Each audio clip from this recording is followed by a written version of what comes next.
Hello students. तो बेटा आज हम मैकेनिकल प्रॉपर्टीज़ ऑफ फ्लूइड्स की आपकी एनसीईआरटी एक्सरसाइज लेने वाले हैं। हमने लास्ट वीडियो में एनसीईआरटी एग्जांपल सॉल्व की हैं of mechanical properties of fluids. Now today we will discuss NCERT exercise. तो क्वेश्चन नंबर 1 क्या है? Explain why the blood pressure in humans is greater at the feet than at the brain. तो बेटा obviously जो blood pressure जो होता है, आप सबको पता है प्रेशर जो होता है लिक्विड का उसका रिलेशन क्या है? P is equal to H rho G. ठीक है, वेयर एच क्या है यहाँ पे? Height of liquid column, rho क्या है? Density of liquid, and G is acceleration due to gravity. तो अब आप सबको पता है, यहाँ से क्लियर हो रहा है कि pressure is directly proportional to height. ठीक है, तो अगर आपका ब्लड प्रेशर जो है ह्यूमन वेसल्स, वो डिपेंड कर रहा है किसके ऊपर? Height of the blood column के ऊपर इन द बॉडी। और जो ब्लड कॉलम की हाइट होती है बेटा, it is more at the feet than at the brain. तो hence blood pressure at the feet is more than at the brain.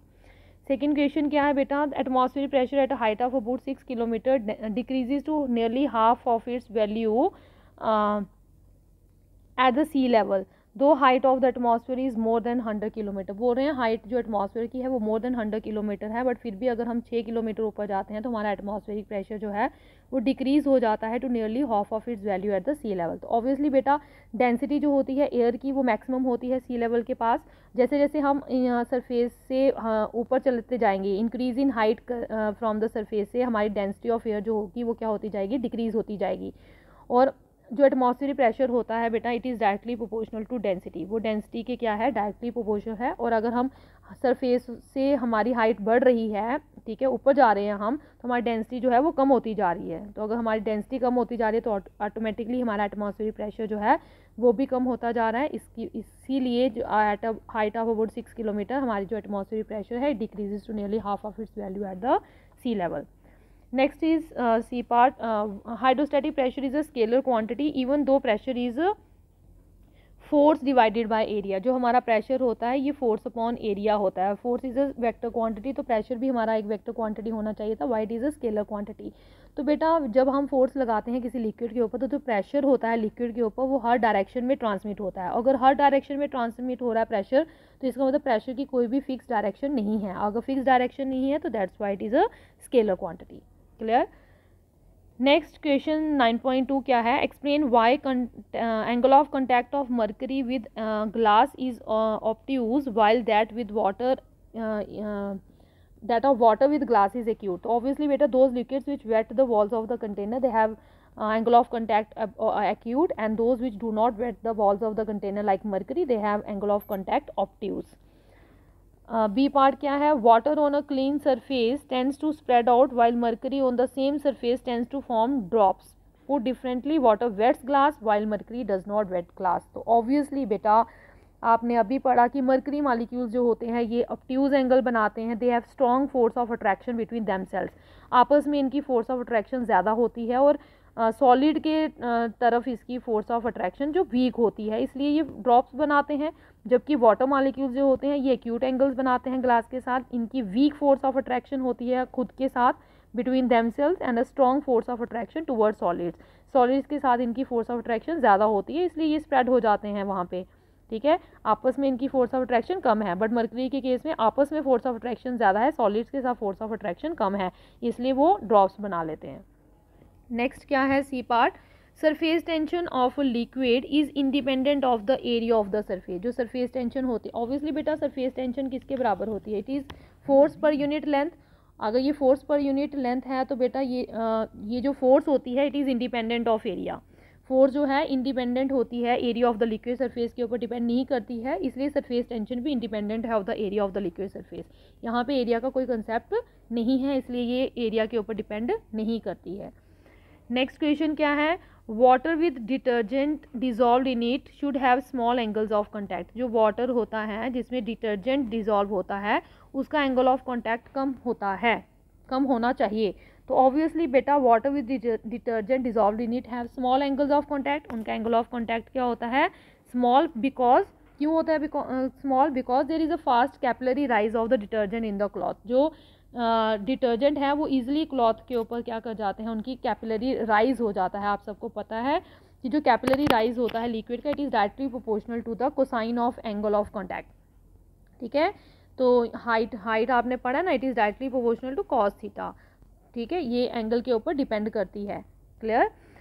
तो इफ़ थीटा इज स्मॉल, अगर हमारा थीटा स्मॉल होगा तो ऑब्वियसली कॉस थीटा क्या होगा, large होगा। अगर हमारा थीटा स्मॉल है तो कॉस की वैल्यू जो होगी वो क्या हो जाएगी, लार्ज हो जाएगी। और डिटर्जेंट वाटर का क्लॉथ के ऊपर जो कैपिलरी राइज है वो भी क्या हो जाएगा, फास्ट हो जाएगा। तो अगर वो ईजिली क्लॉथ के ऊपर स्प्रेड हो जाएगी और राइज हो रही हैं तो ऑब्वियसली हमारे क्लोथ जो है वो ईजिली वॉश हो जाते हैं। उसी के लिए कैपिलरी राइज ज़्यादा होने के लिए कराने के लिए हमारा जो एंगल ऑफ कॉन्टैक्ट होना चाहिए वो कम होना चाहिए। क्लियर हो गया। क्योंकि जो हाइट होती है कैपिलरी राइज की वो डायरेक्टली प्रोपोर्शनल होती है cosine of angle of contact. और अगर एंगल ऑफ कॉन्टैक्ट थीटा हमारा कम होगा तभी कॉस थीटा हमारा ज़्यादा होगा, और अगर हमारा कॉस थीटा ज़्यादा होगा तो हमारी हाइट कैपिलरी राइज भी क्लोथ में फास्ट होगी। क्लियर। लास्ट क्वेश्चन इसका क्वेश्चन 9.2 का क्या है, a drop of liquid under no external forces is always spherical in shape. जो लिक्विड का ड्रॉप होता है बेटा, ऑब्वियसली ये liquid tends to acquire minimum surface area because of presence of surface tension. तो मिनिमम सरफेस एरिया लेने की कोशिश करता है, and for a given volume minimum surface area किसका होता है, स्फीयर का होता है। तो हैंस ये जो हमारा लिक्विड ड्रॉप होता है it will take spherical shape under no external forces. अगर एक्सटर्नल फोर्सेस नहीं लग रही है तो ये स्फेरिकल शेप ले लेगा। क्लियर हो गया। तो दिस इज योर 9.2 एक्सरसाइज। तो बेटा नेक्स्ट क्या है 9.3 एक्सरसाइज, वो क्या लिखा है यहाँ पे, फिल इन द ब्लैंक्स है using the words from the list appended with each statement. तो surface tension of liquids generally dash with temperature. तो ऑब्वियसली सरफेस टेंशन जो लिक्विड्स की होती है बेटा वो क्या करती है, is inversely proportional to temperature. Temperature के इन्वर्सली प्रोपोर्शनल होती है। Surface tension is inversely proportional to, surface tension को ऐसे ले लेते हैं, it is inversely proportional to temperature. Clear. तो अगर टेम्परेचर बढ़ रहा है तो सरफेस टेंशन कम हो जाएगी। तो हम लिखेंगे सरफेस टेंशन ऑफ लिक्विड्स क्या कर जाती है, decreases with increase in temperature या increases with decrease in temperature.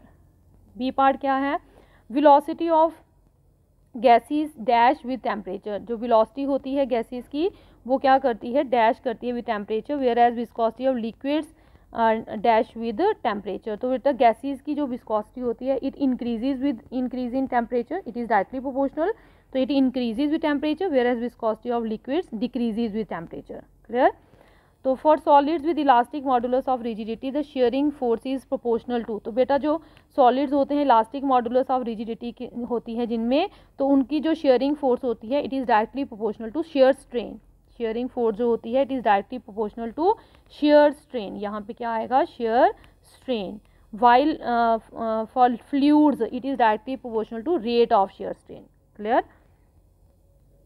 तो हम इसको लिख सकते हैं, कैसे लिख सकते हैं, with reference to elastic modulus of rigidity for solids the shearing force is proportional to shear strain. With reference to elastic modulus of rigidity for fluids the shearing force is proportional to rate of shear strain. तो next क्या है बेटा, for a fluid in a steady flow the increase in flow speed at a constriction follows. तो obviously बेटा for a steady flowing fluid, इसको लिख सकते हैं हम, for a steady flowing fluid an increase in its flow speed at a constriction follows the conservation of mass or Bernoulli's principle. Last क्या है, for the model of a plane in a wind tunnel turbulence occurs at a greater speed. क्या आएगा, at a greater speed. Clear. तो at a greater speed than it does for the actual plane. Actual plane से comparatively turbulence जो है वो greater speed पे होती है, ठीक है, in a wind tunnel. क्यों, this follows from the Bernoulli's principle and different Reynolds numbers are associated with the motion of two planes. दो प्लेन्स के मोशन के साथ क्या है, डिफरेंट रेनॉल्ड नंबर एसोसिएटेड है और बर्नौलीज थ्योरम का भी कंसेप्ट यहाँ पे लग रहा है। क्लियर। नेक्स्ट 9.4 एक्सरसाइज क्या है, explain why to keep a piece of paper horizontal you should blow over not under it. अगर आपको एक पीस ऑफ पेपर को हॉरिजेंटल रखना है तो आपको ब्लो करना पड़ेगा over it not under it. यहाँ से ब्लो करना पड़ेगा, नीचे से नहीं करना है आपने, ठीक है। क्यों, तो बेटा जब आप एयर को ब्लो करेंगे अंडर अ पेपर के अंडर से नीचे से करेंगे तो velocity of air is greater under the paper, ठीक है। यहाँ पे वेलोसिटी क्या हो जाएगी, v1 है, ये v2 है, तो v1 is greater than v2। तो तो बेटा अगर V1 V2 से बड़ी हो जाएगी तो ऑब्वियसली P1 जो होगा प्रेशर नीचे क्या हो जाएगा, कम हो जाएगा, ऊपर ज़्यादा हो जाएगा। और अगर ऊपर प्रेशर कम ज़्यादा हो जाएगा तो ऑब्वियसली क्या होगा, नीचे प्रेशर कम हो गया है, नीचे प्रेशर कम हो गया है तो this makes the paper fall. ये ऊपर से प्रेशर लगेगा तो ये नीचे गिर जाएगा पेपर, ठीक है। To keep a piece of paper horizontal one should blow over it. तो ऊपर से करेंगे तो क्या होगा, increases the velocity of air above the paper. यहाँ पे वेलोसिटी अब V2 जो है वो V1 से क्या हो जाएगी, बड़ी। अगर V2 V1 से बड़ी हो गई तो P2 जो है वो P1 से छोटा हो जाएगा, नीचे प्रेशर क्या हो जाएगा, ज़्यादा। तो नीचे प्रेशर ज़्यादा होगा तो वो उसको क्या कर देगा, हॉरिजेंटल रखेगा, ठीक है। ऊपर कम हो गया प्रेशर अब तो नीचे है ज़्यादा, ऊपर कम हो गया है तो इसका मतलब पेपर रिमेन्स हॉरिजेंटल। क्लियर हो गया। सेकेंड क्या है, when we try to close a water tap with our fingers fast jet of water gush into through the openings between our fingers. तो ऑब्वियसली बेटा आप सबने पढ़ा है according to equation of continuity. क्या पढ़ी है आपने कि जो एरिया और वेलोसिटी होती है उसकी प्रोडक्ट क्या होती है, कांस्टेंट होती है। तो ऑब्वियसली जब आप क्या करते हो, अगर स्मॉलर ओपनिंग है, अब एरिया ऑफ क्रॉस सेक्शन कम है तो वेलोसिटी क्या होगी, ज़्यादा होगी, ठीक है। तो when we try to close the tap of water with our fingers fast jet of water gush through the opening between our fingers. तो ऑब्वियसली वो ओपनिंग्स कैसी हैं, वेरी स्मॉल ओपनिंग्स हैं। तो अगर वेरी स्मॉल ओपनिंग्स हैं तो जो वाटर होगा वो एकदम से क्या कर जाएगा, फ्लो कर जाएगा। तो इसलिए fast jet of water gush through the openings between our fingers, because उन ओपनिंग्स की जो वो ओपनिंग स्मॉलर हैं। तो स्मॉलर हैं तो velocity of flow of fluid क्या है, ग्रेटर है, ठीक है। तो इसलिए area and velocity are inversely proportional to each other, जिसकी वजह से वाटर जो है वो इजीली क्या कर जाता है, वो गश कर जाता है through the opening between our fingers. Next question क्या है, the size of needle of a syringe controls the rate of flow rate better than the thumb pressure exerted by the doctor while administering an injection। तो वो कह रहा है कि जो size of needle होती है सिरिंज की वो रेट ऑफ फ्लो को कंट्रोल करती है ब्लड का, थंब प्रेशर जो है एक्सर्टेड बाय द वो सिर्फ एडमिनिस्टर कर रहा है। क्यों बेटा, ऑब्वियसली क्या है, when a fluid flows out from a small hole in a vessel the vessel receives obviously कि जो स्मॉल ओपनिंग होती है बेटा सिरिंज की, क्या होती है, सिरिंज की क्या होती है, स्मॉल ओपनिंग होती है। तो स्मॉल ओपनिंग होगी तो ऑब्वियसली ब्लड जो है वो क्या करेगा, फास्ट, उसकी वेलोसिटी जो होगी उसमें वो फास्ट होगी।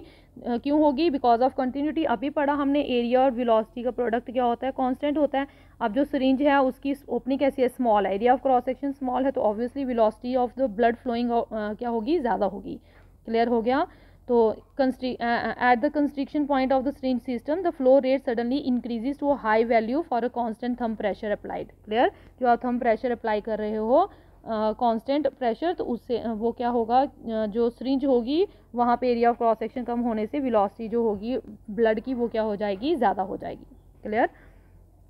नेक्स्ट क्या है, a fluid flowing out of a small hole in a vessel results in backward thrust। obviously ये किसकी है, law of conservation of momentum.